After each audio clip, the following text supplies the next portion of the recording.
Welcome to Just Ecology. So today I'm going to talk about a really important concept, which is looking at ecological or nature-based seasons as compared to the more commonly used calendar seasons, which have been adopted throughout a lot of the world in recent times. So this is a difference between looking at the seasons based on just what date it is on the calendar compared to defining the seasons based on changes that are happening in nature around you.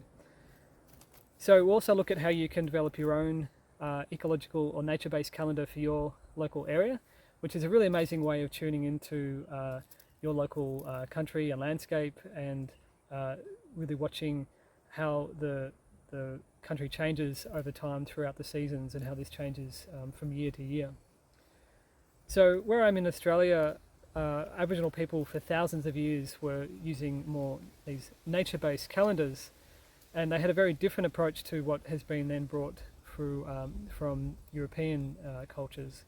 So the traditional four-season concept, which is used throughout a lot of the world today, winter, spring, summer and autumn, was developed probably at least as early as Roman times, over 2,000 years ago. And this was beautifully developed for that part of the world. For a lot of the European landscape, it really works. But the problem is when Europeans started to colonize and invade other countries from the several hundred years ago, they imported this calendar system to places that were vastly different. So in Australia, where we're on the southern hemisphere, it's very different climate, significantly different kind of ecosystems. The use of the four seasons doesn't really fit quite well.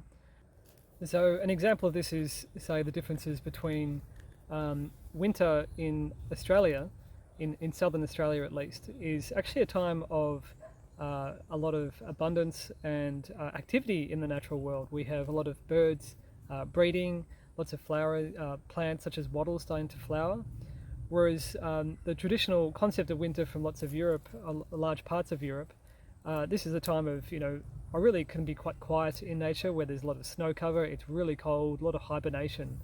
So the use of the term winter here is very different from back in Europe. Now in Southeast Australia, Aboriginal people were using somewhere between 6 and 8 seasons, because they identified there was much more subtle changes happening throughout the year. It wasn't as simple as just the progression of 4 seasons.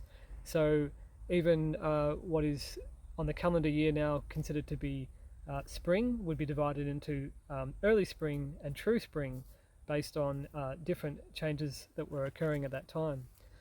In early spring, we tend to that's when a lot of birds are really starting to, there's a lot of breeding happening, and a lot of young are being raised. There's a lot of the kind of first wave of a lot of wildflowers starting to come out.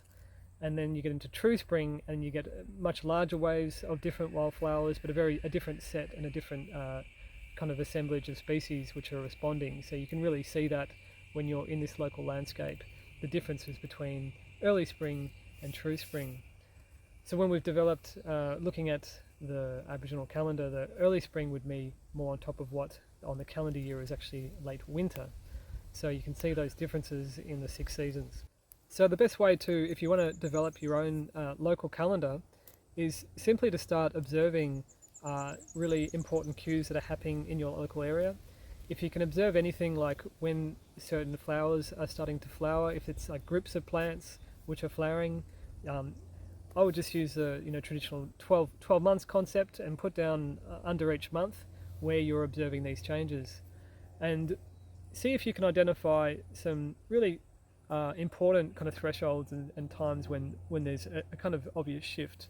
So if you're in a really cooler part of the world, you'll notice that there'll be the colder season, and whenever it starts to warm up, there'll be this change into a different season as the natural world begins to respond. So just see, play around with what you can find and how you think nature is changing in your local area. So here are a few examples from central Victoria in Jara country, looking at some of the changes that occur across some of the seasons.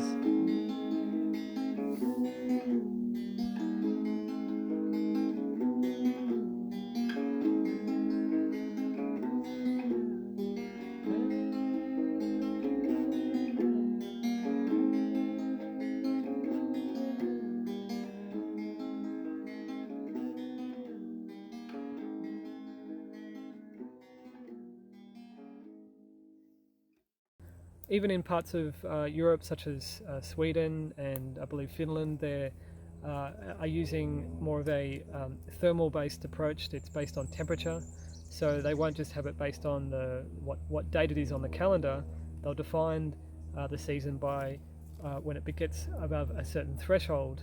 So it becomes winter when it goes below a certain temperature, becomes spring when it rises above a certain temperature, which is at least a bit more aligned with what's happening around us rather than just looking purely at a calendar, which is a bit removed from reality and the natural world. Taking the next step is the ecological calendar is really looking at, well, how is nature responding to those temperature cues and seasonal changes. I hope you enjoyed this episode of Just Ecology. Feel free to share with your friends or subscribe below. Thanks and have a great day.